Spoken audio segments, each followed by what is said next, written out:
हो सकता है तुम लोग इस रूबिक्स क्यूब को इजीली सॉल्व कर लेते हो, बट क्या तुम ओ भाई अंदर आए, क्या तुम लोग मेस क्यूब को सॉल्व कर सकते हो? अच्छा, कुछ लोगों को लगता होगा शायद ये 3x3 रूबिक्स क्यूब की तरह ही सॉल्व होता है। लाइक जिस तरह हम एक नॉर्मल क्यूब सॉल्व कर सकते हैं उसी तरह हम इसको भी सॉल्व कर सकते हैं। हाँ, एक हद तक बात सच है, बट मैं यहाँ पे एक छोटी सी बात करना चाहता हूँ कि अगर तुम लोगों ने 3x3 पूरा सॉल्व कर लिया, देखो पूरा 3x3 सॉल्व है, लेकिन यहाँ देखो तो ये जो टनल बोलेंगे, क्या बोलेंगे इसको, ये जो रास्ता बोल लो यार, ये इसके साथ कनेक्ट होना चाहिए, जबकि ये इस तरफ है। शायद कुछ लोग समझ रहे हैं मेरी बात।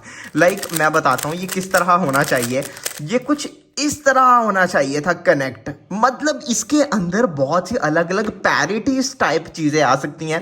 मैं इसको पैरिटी बोलूंगा, हालांकि ये एग्जैक्ट पैरिटी नहीं है, बट उससे मिलती जुलती चीज है।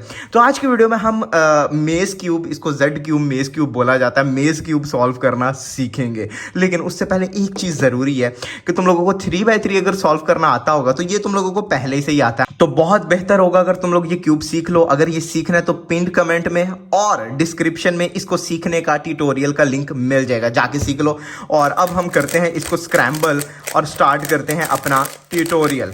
तो भाई जिस तरह हम 3x3 में सबसे पहले क्रॉस बनाते थे, लाइक यार ये कितना भूल भलैया लगने लग गया है। मैं कह रहा था कि हम जिस तरह 3x3 में सबसे पहले क्रॉस बनाते थे, किस तरह बनाते थे, बिल्कुल बिगिनर्स मेथड की यहाँ पे हम बात करेंगे कि येलो के साइड्स पे सारे वाइट लाते थे और उसके बाद उसको सेंटर कलर से मैच करके नीचे कर देते थे। जैसे ऑरेंज को ऑरेंज सेंटर कलर से मैच किया, 2 दफ़ा घुमा दिया, रेड को रेड सेंटर कलर से मैच किया, 2 दफ़ा घुमा दिया, और ग्रीन को ग्रीन सेंटर कलर से मैच किया, 2 दफ़ा घुमा दिया, तो हमारा क्रॉस बन जाता था। सेम उसी तरह सबसे पहले येलो फाइंड करेंगे हम। ये रहा येलो, एक पहले से यहाँ वाइट है, एक ये है, इसको हम सिंपली इस तरह कर सकते हैं, फ्लिप 2 आगे, तीसरा ये रहा और लास्ट वाला ये रहा। तो U2 करके यहाँ पे खाली स्पॉट ला के हम वाइट ला सकते हैं। चारों आगे ये साइड कलर से लकीली पहले ही मैच है, तो हमने सिंपली इसको नीचे कर देना है। ब्लू रेड, जैसे रेड को रेड से मैच करेंगे, रेड वाइट नीचे कर देंगे, 2 दफ़ा घुमा देंगे। ग्रीन को ग्रीन किधर है, ग्रीन किधर है, ये रहा ग्रीन, नीचे कर देंगे।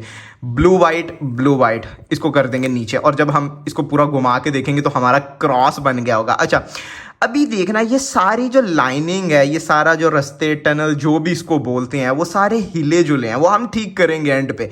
अब हमारा क्या काम है, इतना क्रॉस बना लेने के बाद तुम लोगों को पता है हम नॉर्मल 3x3 में एक कॉर्नर चूज करते थे और उसको उसके स्पॉट पे लेकर जाते थे और वहाँ जितनी दफ़ा हो RU RU लगाते थे जब तक वो वहाँ पे लग ना जाए। तो सेम अब वही टेक्निक होने वाली है। इन चारों कॉर्नर्स में से कोई एक कॉर्नर चूज करेंगे, जैसे ये है व्हाइट रेड और ब्लू, तो व्हाइट रेड ब्लू ने जाना है इधर, व्हाइट रेड ब्लू के बीचों बीच, तो इसके ऊपर लाके RU करेंगे तो वो इंसर्ट हो जाएगा।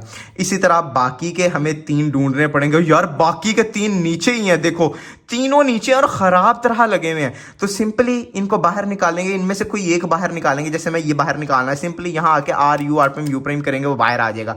अब सिंपली इसको यहाँ पे इंसर्ट करेंगे क्योंकि इसने इधर जाना है, तो ठीक है। अगला रहा ये, हाँ ये इसने यहाँ पे जाना है, ग्रीन ऑरेंज वाइट, तो ऊपर तब तक हम RU लगाते रहेंगे जब तक वो नीचे इंसर्ट ना हो जाए। और लास्ट वाला दोबारा वहाँ पे अड़ा हुआ है, तो उसको भी हम सेम मूव से इंसर्ट कर लेंगे और हमारी पहली लेयर बन के तैयार। अभी काफ़ी अंदर चीज़ें हिली जुली लग रही हैं, उसको आगे जाके हम फिक्स करेंगे।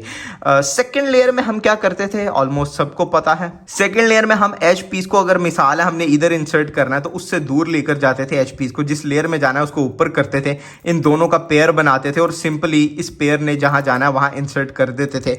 इसी तरह अब यहाँ पे हम सारे एच पीसेस को सॉल्व करने वाले हैं। जैसे इसने लेफ्ट पे जाना है तो सेम वही मूव्स, जो पर्टिकुलर मूव्स हैं, लगाएंगे और हमारा एच पीस सॉल्व हो जाएगा। इसी तरह बाकी के हम 3 सॉल्व कर लेते हैं, 2 हो गए और ये रहा हमारा आखिरी। तो ये लो जी, हमारे आखिरी अभी एक बचा यार, ये रहा आखिरी और हमारे पहली 2 लेयर्स बन के तैयार यार, कम से कम। लकीली क्रॉस हमारा बना हुआ है पहले से ही। 3x3 में बहुत सी टेक्निक्स हम यूज़ करते थे। मैं यहाँ पे 2 लुक वाले यूज़ करने लगा हूँ, जिसमें सबसे पहले 2 लुक्स में हम टॉप पे सारा येलो करते हैं और लास्ट हमें एच पम्प मिल रहा है। अगर तुम लोग देख सको तो मैं यहाँ जल्दी से एच पम्प लगाऊंगा और हमारा क्यूब सॉल्व हो गया। बट अब यहाँ पे देखने वाली चीज़ है, जब हम सारे सेंटर्स देखते हैं तो सारे हिले जुले हैं। लाइक ये सेंटर देखो, इसने ऐसे आना था, जबकि ये लाइन इधर है, जैसे ये लाइन है, इसने ऐसे आना था और ये ऐसे है। तो अब एक एक करके हमें ये सॉल्व करना पड़ेगा। यहां पे हमें एक चीज समझनी पड़ेगी, अगर तो 2 दफा सेंटर कैप ने घूमना है, 1 दफा घूमा, 2 दफा घूमा और फिर मैच हुआ। मैं बताता हूं मैं क्या कह रहा हूं, 2 दफा घूमने से मेरी मुराद क्या है। अगर ये सेंटर कैप बाहर आता हो तो, हाँ ये बाहर आ गया। देखो ये 1 दफा घूमा, एक दफा घूमा और अब ये 2 दफा, दूसरी दफा मैं घुमा रहा हूं, दूसरी दफा घूमा तो ये मैच किया ना, यानी कि यहां पे होना है U2। मैं वापस कर रहा हूं, अगर तो U2 होना हुआ, 2 दफा सेंटर कैप ने घूमना हुआ तो 2 दफा टी पंप करना है। जो ऊपर एल्गोरिथम चल रहा है और तुम सबको वो एल्गोरिथम आता भी होगा मुझे पता है, तो 2 दफा टी पंप करोगे तो वो ठीक हो जाएगा। अच्छा जी, अगली चीज है, अगर सेंटर ने क्लॉकवाइज घूमना है, अभी गौर करो, सेंटर ने 1 दफा क्लॉकवाइज घूमना है, सिर्फ ये ऐसे है, 1 दफा क्लॉकवाइज घूमेगा तो ये इससे मैच कर जाएगा। अगर 1 दफा क्लॉकवाइज घूमना है, सिंगल मूव है क्लॉकवाइज का, तो UA पंप 3 दफा करनी है इसी साइड से, तो हम UA पंप 3 दफा करेंगे। अच्छा, ये टेक्निक मेरी अपनी बनाई हुई है, मैंने कहीं से सीखी नहीं, तो हो सकता है इससे ज़्यादा फास्ट टेक्निक्स हों, बट इससे ईजी कोई टेक्निक नहीं होने वाली। देखा, मैच कर गया। अब हम इधर आते हैं। अच्छा, अब ये लाइन है, इसको चाहे आप तुम लोग क्लॉकवाइज घुमाओ या एंटी क्लॉकवाइज, इसने 1 दफा ही घूमना है, चाहे क्लॉकवाइज चाहे एंटी क्लॉकवाइज। तो इस पर सिंपली तुम लोग 3 दफा UA पंप कर सकते हो और ये भी सॉल्व हो जाएगा। तो मैं सिंपली 3 दफा UA पंप कर रहा हूँ, सॉल्व। अच्छा जी, इसने एंटी क्लॉकवाइज घूमना है। देखो, इसने इस तरफ घूमना है, 1 दफा घूमेगा तो ये वाला इधर आ जाएगा और ये मैच हो जाएगा। अगर एंटी क्लॉकवाइज घूमना हो तो 3 दफा UB पंप करना है तुम लोगों ने, एल्गोरिथम ऊपर चल रहा है। तो मैं अब 3 दफा UB पंप करूंगा, 1 दफा, अब ये 2 दफा और अब ये तीसरी दफा, और देखो वो हो गया मैच। अच्छा जी, अब ये क्या है, सोचो, इसने एंटी क्लॉकवाइज नहीं क्लॉकवाइज घूमना है इस तरह से, ताकि ये इससे मैच कर जाएगा जो नीचे आया हुआ है। तो क्लॉकवाइज का क्या था, क्लॉकवाइज हो तो 3 दफा UA पंप लगाना है, सिंपल। अब तो तुम लोगों को पता लग गया, 3 दफा लगाया, वो सॉल्व हो गया। और ये आखिरी, इसको चाहे क्लॉकवाइज घुमाओ चाहे एंटी क्लॉकवाइज घुमाओ, इसने एक ही मूव होना, चाहे इस तरफ हो जाए चाहे इस तरफ। तो मैं 3 दफा फिर भी U पंप कर दूंगा, कोई भी। तो तुम लोग समझ गए होगे अब तक कि हम क्या कर रहे हैं। अब ये भी मैच है, ये भी मैच है, ये भी मैच है, ये भी मैच है, ये भी मैच है। और 1 सेकंड, हमने क्या येलो वाला अभी तक मैच नहीं था किया शायद। अब देखो ये U2 हो रहा है, गौर किया तुम लोगों ने, लाइक ये 1 दफा घूमेगा तो इधर आ जाएगा, दूसरी दफा घूमेगा तो इधर आ जाएगा। U2 का सिंपल था 2 दफा टी पंप, तो हम 2 दफा टी पंप करेंगे और इस तरह हमारा सारा पजल सॉल्व हो गया। तुम लोग सारा रास्ता देख सकते हो, बिल्कुल कोई भी किसी से अलग नहीं है, सारे कनेक्टेड हैं। यार पता गया, अब इस पे एक टाइम सॉल्व करके मैं देखूंगा कि क्या मैं किसी काबिल हूं भी कि नहीं। लो भाई, स्टार्ट कर रहे हैं। क्रॉस तो अच्छा मिल गया, मैं यहाँ पे F12 का यूज़ करने वाला हूँ। तुम लोग कोई भी मेथड का यूज़ कर सकते हो, इसमें कोई रॉकेट साइंस नहीं है। बेसिकली मैं ये ट्यूटोरियल बनाना नहीं था, बट लोग कह रहे थे कि यार इसके सेंटर्स कैसे सॉल्व होने हैं। मैंने सोचा यार पूरा ट्यूटोरियल बना देते हैं, जरा एक अच्छा शुगल भी लग जाएगा।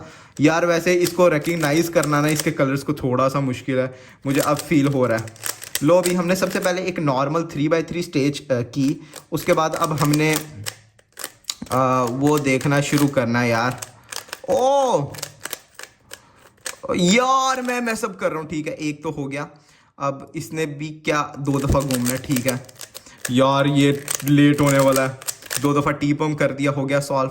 इसने 1 दफा एंटी क्लॉकवाइज घूमना है, आई थिंक सो। और ये लास्ट हो 1 मिनट 2 सेकंड्स। मैं देख ला, मैं सॉल्व भी सारे कीते ने कि नहीं। हाँ, सारा सॉल्व हो गया।